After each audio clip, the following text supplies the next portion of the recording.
Hey, what's up, everybody? Welcome to my channel. My name is Paul, the Canadian Snowman, here, of course, with some more awesome history. Salamis, 480 BC, the Battle of Greece. I feel like I should know which war this is, considering I've done so many history videos. BC, obviously, extremely early. I always forget this time period. This is like near like kind of Alexander the Great kind of time period, right? Kind of thing. Battle for Greece. I really don't. I honestly don't have a clue of which battle this is, because I've done so many battles. I figure a lot of these battles I'm kind of redoing over, or some of these wars are taking place during other wars I've already done. So I'm always trying to figure in my head what's this about. But anyways, you guys requested this. A few of you actually requested this. Apparently, this just dropped. From Epic History. Yeah, I haven't done an Epic History video in a long time. I've done pretty much every single series Epic History has to offer. You know, like I said, from World War One to, you guys could go just go to the Swiss Crisis to whatever. I've done pretty much every series. I haven't done the Apollo missions yet. I'm gonna do that. I'm eventually gonna do those, but yeah, if you're a fan of Epic History, definitely I got a playlist of a whole bunch of like stuff. So definitely check that stuff out. Yeah, Salamis I'm not sure. I'm gonna jump into this. I'm sure they're gonna give us an introduction of what this is about, obviously. But anyways, guys, hit that like and subscribe button below. I'd really appreciate it. And let's jump in. It's a long video. Hope you guys are prepared. Apparently, I'm not, because my drink is almost empty. But yeah, I'll just hold on tight. But anyways, like and subscribe, all that fun stuff, and let's jump to it. Oh, apparently this is going to be like a sea battle, because when I was searching, just for a photo to throw over here, a bunch of like ships were down there and stuff like that. So, are these the galleys? Look at this ship. I guess this is the galleys. They got people underneath rowing. We're going to start off in a commercial. I boarded this. In the 5th century BC, the great king of Persia ruled the greatest empire the world had ever seen. Okay. It stretched from modern Pakistan to Macedonia and contained 1/5 of the world's population. The Persian Empire was sophisticated, rich and all-conquering. And in 480 BC, King Xerxes led its mighty forces against Greece. A patchwork of tiny... Xerxes, I'm trying to remember, because Xerxes wasn't the one who went against Alexander the Great. I think this was before Alexander the Great came on, right? Man, I wish I could get my act together and remember the timeline of all these great leaders and cool stuff happening. But anyway, sorry. Xerxes led its mighty forces against Greece. A patchwork of tiny city-states that lay on the western fringes of his vast realm. He had decided to punish the Greeks for having dared to meddle in his affairs. But seeking vengeance, conquest and glory, he would find only disaster and death in the Straits of Salamis. Straits? Because there's a battle for Great. One second, my other computer is like making some weird, funky noises. There we go. I unplugged the speakers for me. But anyways, yes, I love naval battles, and I think they're so cool. Oops. All right, prepared here. So yeah, I guess that's a giant empire, and everyone always wants more. So here we go. This video is sponsored by Historic Mail, a unique offering and perfect gift for any history lover. Historic Mail has revived the lost art of letter writing. Sign up and each week in the mail you'll get. Historic Mail makes an ideal gift for any history lover. Lacademonians is presented here so that the great and marvelous deeds of Greeks and barbarians should not go unsung. The events that follow are known chiefly from the writings of Herodotus of Halicarnassus, an ancient Greek colony on what's now the west coast of Turkey. About 30 years after the Persian invasion, Herodotus began his Historiae, his inquiries into its origins and course. Like most people in the ancient world, he believed in omens, oracles, and divine intervention. But he also believed that humans could shape their own fate.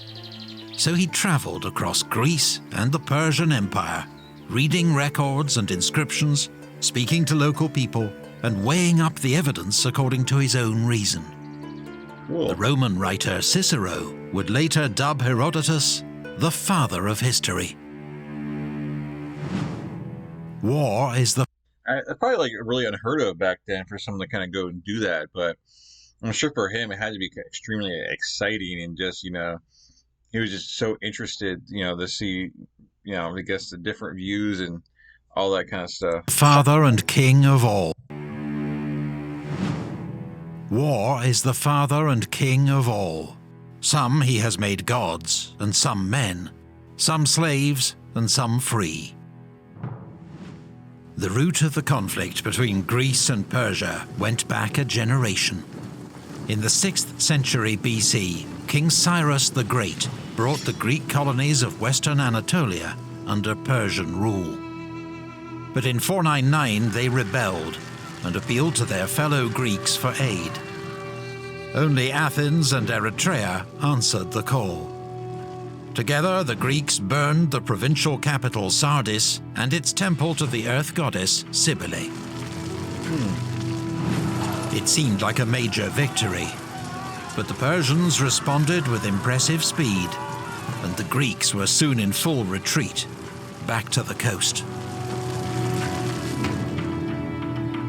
Yeah, the Persians just have outnumbered, like hugely outnumbered, because of the people, the huge land they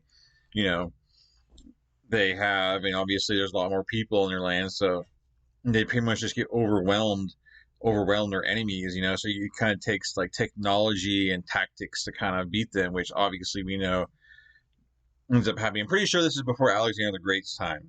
I could be wrong here, and you guys could be yelling at me in the comments, which you probably are anyway, but anyways, yeah. Back to the coast.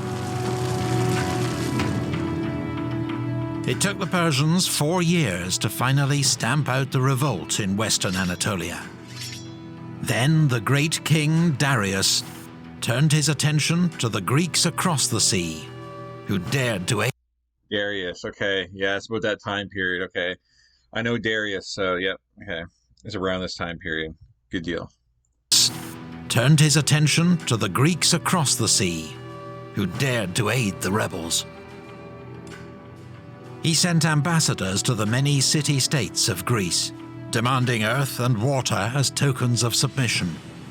Many submitted, but 2 did not.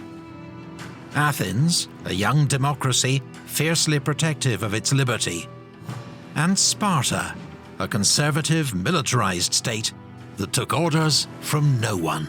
Sparta. Both cities answered the great king by kicking his envoys down a well, where they were told they might find all the earth and water they required.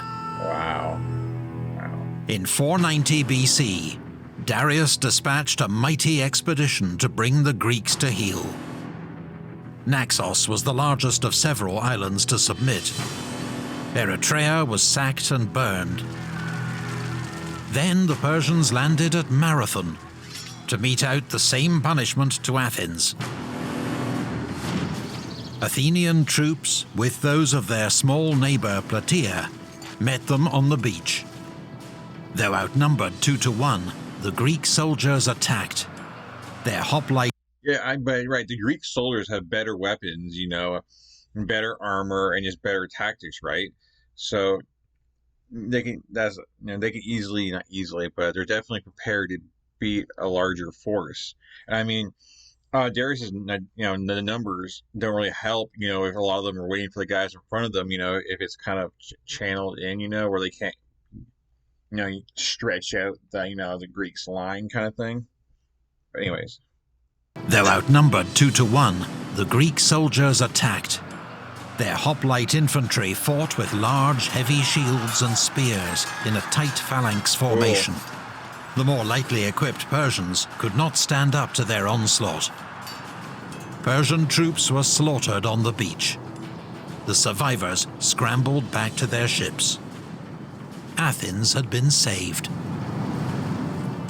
4 years later, Darius died and was succeeded by his son Xerxes. He now took up the task of punishing the Greeks and avenging his father's humiliation. Never mind, this is like way before, right? Because obviously we know what happens, him after, Anyways, I don't want this to be about Alexander the Great, brought him up like 3 or 4 times. Anyways, we're gonna get, never mind about that. The new King of Kings summoned troops and ships from across his empire and ordered a bridge of boats to be built across the Hellespont. In spring 480 BC, his gigantic invasion force crossed from Asia into Europe. Herodotus estimated its size at 2.3 million men. Wow. An impossible number that could not have been fed or watered. Modern historians think 200,000 more likely. Okay. Still vast for the age. It was accompanied by an enormous fleet, 1,000 warships or more, supplied by Persia's vassal states across the eastern Mediterranean. Greece appeared an easy target. Its many independent city-states were notorious for constant infighting. But in the face of the Persian threat, 31 states put aside their differences and convened a council of war at the Isthmus of Corinth to plan the defense of Greece. Yeah, because obviously, if they let, the Persians just get one, attack them one by one, eventually it's going to end up leading to their own land and their downfall. So they're kind of forced to stick together because, individually they're screwed. So it definitely makes sense. Like the one thing that can bring everyone together is like an outside force, So yeah. These states were later commemorated on a giant serpent column at Delphi, the Greeks' most sacred site. Huh. At the top of the list, the Lacedemonians, another name for the Spartans, followed by the Athenians and Corinthians. Knowing the Persians would invade from the north, the Greeks sent 10,000 men to hold a mountain pass at Tempe, near Mount Olympus. But when the troops arrived, they found the position could be easily outflanked. Nor were they confident about the loyalty of Thessaly to their rear. So the troops... Man, I'm like, is this like the basically the 300? Is this we're gonna have like the pass of Thermopylae, or the 300 Spartans? This is that war? Troops withdrew. Instead, the Greeks would make their stand at Thermopylae, with 7,000 men led by the Spartan king Leonidas. The Greek fleet arrived at Artemisium to guard the sea flank. Like the alliance itself, the Greek fleet was an uneasy coalition, with ships from city-states like Athens and Aegina that had until recently been at war. The Athenian contingent was by far the largest. It only existed thanks to the discovery 3 years earlier of rich silver mines at Laurium. It had taken the foresight of Themistocles, an Athenian statesman and general, to persuade the people of Athens not to spend this windfall on cash handouts for themselves. Instead, he'd urged them to spend the money on a fleet of 200 triremes for their own future security. It was a decision that may ultimately have saved Greece. Athens, however, was so distrusted by other Greeks that they refused to serve under an Athenian admiral. So Themistocles tactfully accepted the appointment of a Spartan, Eurybiades, to lead the fleet, even though Spartans had no expertise in naval warfare. Interesting. They had no expertise in naval warfare. I mean, I'm guessing you have, the Athenians could have like a couple, other generals who are like, or one that's kind of familiar with this, just to be as the assistant to kind of like suggests things he could do, and the Spartan leader can kind of go along with that if he chooses so, or not if he thinks they're trying to like backdoor him or something. I don't know, but yeah, I guess all yeah. At least the Athenians were willing to compromise here. They knew what they were up against, and there can't be this rift between all these smaller states here. So definitely cool stuff. So yeah, this is the Somali Pass. This is the 300. Okay, cool. I don't know if I've done a video on this before. I'm not sure. I just heard it so many times, that I'm yeah. Spray flying from the oars, the fleets sweep together, ploughing through the swell, ram teeth bared. Both the Greek and Persian fleets relied on a single type of warship, one that dominated naval warfare in the Mediterranean, the Trireme. Sleek, agile and delicate, the Trireme carried masts and sails for cruising. But in combat, these were lowered, and the ship relied on 3 banks of rowers, which gave the Trireme its name. The ship carried 170 oarsmen in total, who could produce a top speed of around 10 knots, to smash their primary weapon, a bronze-sheathed ram, into the hull of an enemy ship, leaving it crippled. Boarding the enemy was another tactic. A Greek ship usually carried 14 marines, 10 hoplites armed with spear and shield, and 4 archers. The ship's commander, the Triarch, sat at the stern, alongside the helmsman, the Kybernetes, who guided the ship's course with twin rudders. A boatswain and bow officer relayed orders to the oarsmen, while a piper helped them keep time. A carpenter and 10 sailors brought the ship's total complement to 200 men. Every ship had a name, and a painted eye on the bow to avert ill fortune. Herodotus describes the Greek ships as more heavily built than the Persian ships, although in what way, we're not sure. He also tells us that Persian ships carried many more marines, 44 in total. I mean, because like I said, it doesn't surprise me that the Greeks would have better ships. I mean, they have better armor, and their tactics are better. Obviously, that was shown, and with that stand there on the beach. But it doesn't surprise me either that the Persians had more marines on their ships, because just like before, they have the numbers to do so. I mean, the Greeks and them, they probably don't have as many.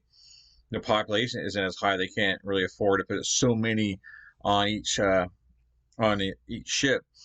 I totally forgot that that video, I'm pretty sure, is about it's about a sea battle, and I was for some reason expecting to learn about the 300 stand, but we're not doing that, which I'm very glad. I'm sorry, just because I've heard I don't really know much, I guess, about it. I just know I haven't seen that TV show or the movie. I think that's about the 300, but I've heard so much about it that I feel like a lot of that would have. I think I have done a video. I don't know. Maybe some of the comments who's watched so many of my videos can let me know, have I done that? Because I've heard so much about the movie or the TV series that I've heard it. Like, I've seen documentaries like years ago about the 300.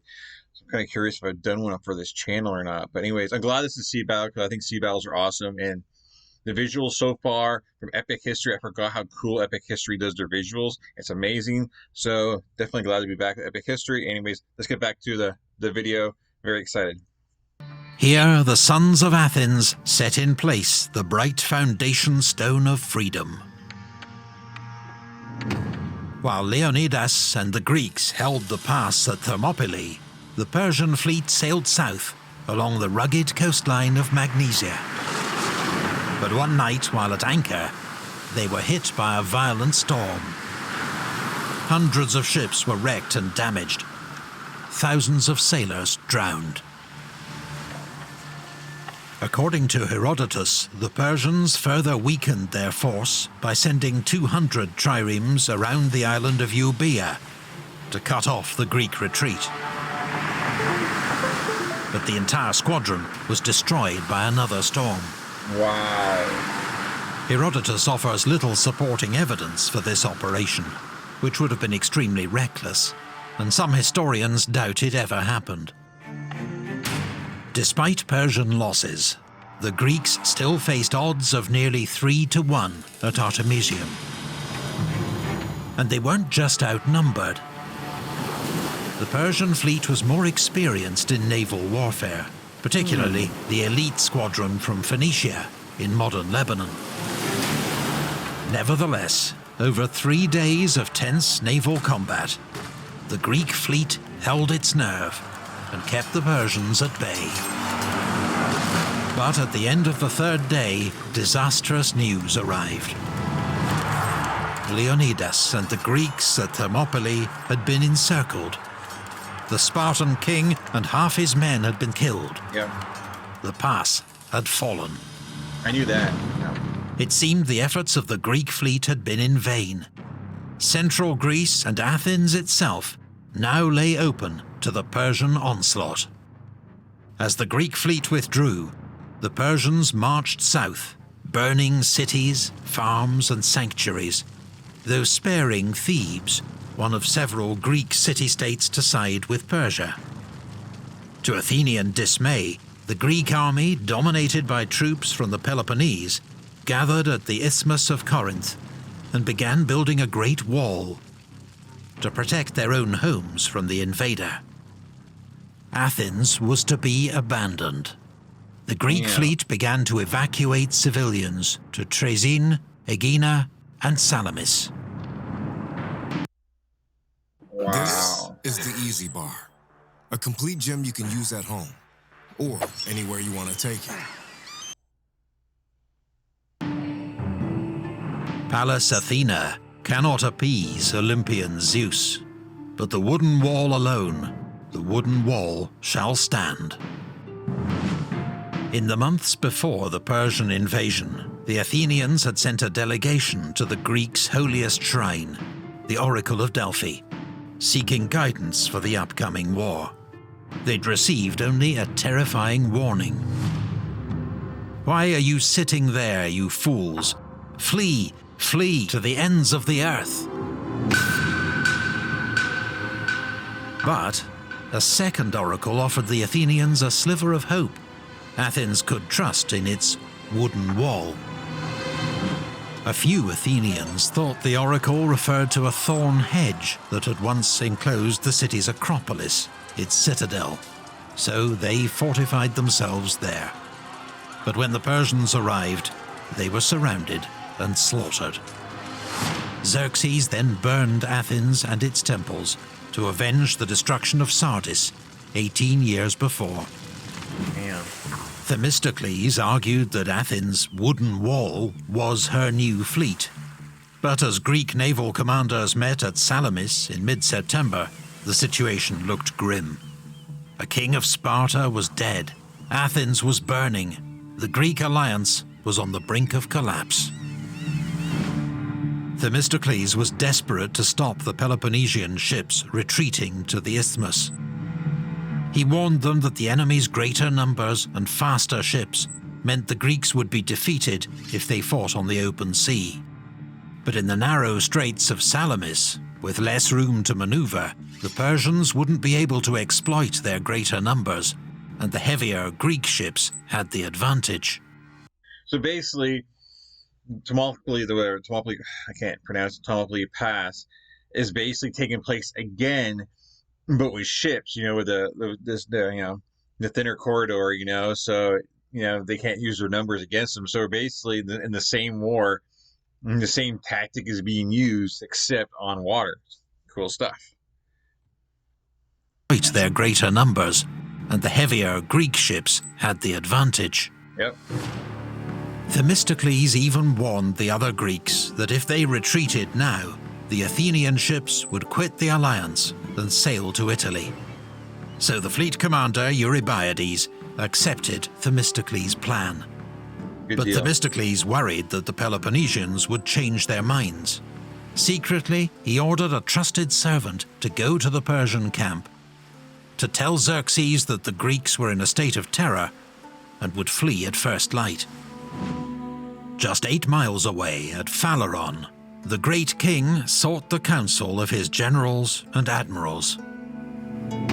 All advised him to attack the Greeks immediately to win the final victory that would end the war. All except Queen Artemisia of Halicarnassus, commanding 5 ships from Caria. Why risk battle, she argued, when the great king had only to threaten southern Greece by land or sea, and the Peloponnesians would rush home to defend their land, and the Greek alliance would split. Then victory was certain. But Xerxes sought the glory of battle, and was confident of an easy victory. Then Themistocles' messenger arrived, telling the king exactly what he wanted to hear. The Greeks were terrified and preparing to flee. He must strike immediately. Xerxes ordered the... Wow, the queen, I guess they didn't want to listen to her, and they said, that's also been a theme, obviously, throughout war, is, they want the victory, the battle, the big victory. They don't want to draw a war out, even though it's mostly certain victory. They want to end it now, have a big battle, have this big celebration, I guess, kind of thing. And yeah, obviously it looks like that's the downfall of the Persians right here, because, yep. The Persian fleet to sea that night, so they would be in position to annihilate the Greeks as they tried to escape at dawn. Meanwhile, at the Greek camp, an Athenian named Aristides arrived with sacred relics from Aegina to inspire the fleet. He also brought news that the enemy had put to sea and blocked the straits. Themistocles' ruse had worked. Retreat was no longer an option. The Greeks would have to fight at Salamis. Yeah. O divine Salamis, you will be the death of mothers' sons. The earliest surviving accounts of the battle that followed, by Herodotus and the Athenian playwright Aeschylus, are sometimes vague and allow different interpretations, but they are detailed enough to allow us to reconstruct the most likely course of events. It is so cool that we're able to kind of, these documents are found and kept, so we're able to know, what happens in history for like cool things like this, man. Obviously, it's to be interpreted the best way you can, but it's kind of cool that they're actually able to come up with what happened and they're actually able to create visuals for this. And history is amazing. Enough to allow us to reconstruct the most likely course of events. The Persian fleet put to sea at night, around 600 triremes, outnumbering the Greeks 3-2. Expecting hard fighting at the entrance to the strait, they landed 400 soldiers on the tiny island of Psytalia. Their role was to finish off any shipwrecked Greeks who made it to shore. Then, keeping close to the mainland, the Persian fleet silently advanced into the narrow strait, the elite Phoenicians leading the way. According to a later Greek historian, Diodorus Siculus, the Persians also sent an Egyptian squadron around Salamis to cut off any Greek escape into the Gulf of Megara. But this event is not mentioned in earlier sources, and may be an invention. At dawn, Xerxes arrived at an observation post overlooking the strait. The great king was confident that his presence would inspire his captains to fight with more determination than they'd shown at Artemisium a few weeks before. He was accompanied by scribes, ready to note down the names of captains who fought well, and those who did not. So they're basically counting their chickens before they hatch. Like, they're like, okay, like it's already a foregone conclusion that they're going to win this. And being overconfident, obviously a weakness. The Persian fleet lined the northern side of the strait, ready to hunt down Greek ships as they fled. What they saw instead was 368 Greek triremes emerging from the bays of Salamis, ready to fight. They formed a line of battle, with the best squadrons on each flank. On the left, the Athenians. On the right, the Aeginetans. As they rode, they sang paeans, Greek hymns of battle. At first they held formation, perhaps waiting for the morning breeze to blow at their back, or for more Persians to crowd into the strait. Then a Greek ship saw an opening and attacked. Soon both fleets were fully engaged. The battle became a chaotic mass of ships, wheeling, weaving, looking for a chance to ram an enemy and avoid the same fate themselves. In the narrow strait, the Persian squadrons became increasingly disordered. Any ship trying to fall back ran into other ships trying to press forward, their captains eager to impress the great king. What's more, the Persian oarsmen had been rowing all night and soon began to tire. The Greeks were fresh and fighting for their freedom. The Phoenician squadron suffered heavy losses at the hands of the heavy Greek triremes. Some Phoenician captains, who'd abandoned their ships and made it to shore, were brought before Xerxes. They blamed the unfolding disaster on the cowardice of their allies, the Carians and Ionians. Just at that moment, Xerxes saw an Ionian ship ram an Athenian trireme, before it was rammed in turn by an Aeginetan ship. Undaunted, the Ionian marines counterattacked, boarding and taking the Aeginetan ship. After observing this evidence of Ionian bravery, Xerxes ordered that the Phoenician captains be taken away and executed. Wow. Wrecked ships, floundering men and corpses clogged the strait, as the battle turned decisively against the Persians. Aeschylus, the playwright, who almost certainly fought in the battle, compared the Greeks killing Persians to fishermen spearing tuna. As Persian ships tried to escape, they were hit in the flank by the Aeginetans, who distinguished themselves above all other Greeks that day. Queen Artemisia was among those trying to escape the slaughter, with an Athenian trireme in hot pursuit. Seeing her path blocked by a friendly ship, she gave the order to ram it.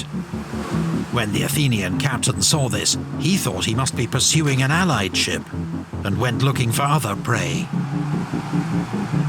The remnants of the Persian fleet streamed back to Phaleron. In a final ruthless act of the battle, Aristides landed with a force of hoplites on Citalia and massacred the 400 Persians who'd been abandoned there. Wow. In total, the Persians lost around 200 ships and 12,000 men, including the fleet commander Ariabignes, a half-brother of the great king himself. Damn. The Greeks lost just 40 ships.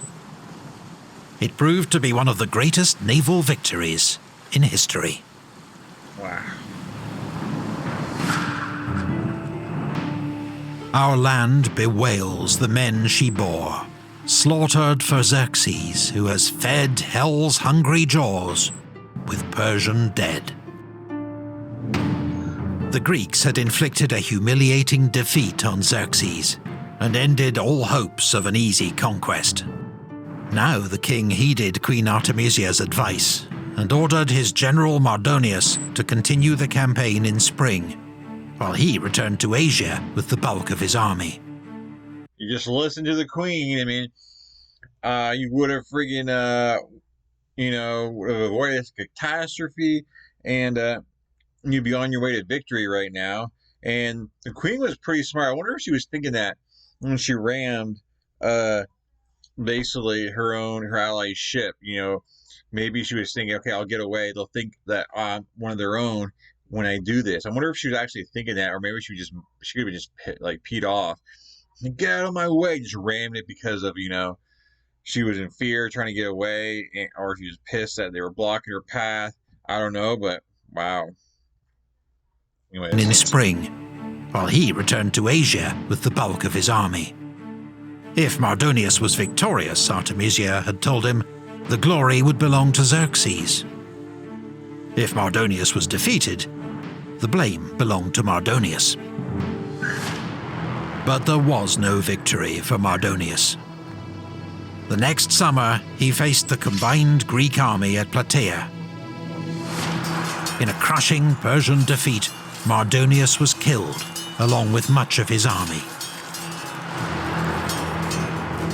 On the very same day, according to Herodotus, the Greek fleet inflicted another heavy defeat on the Persians at Mycale.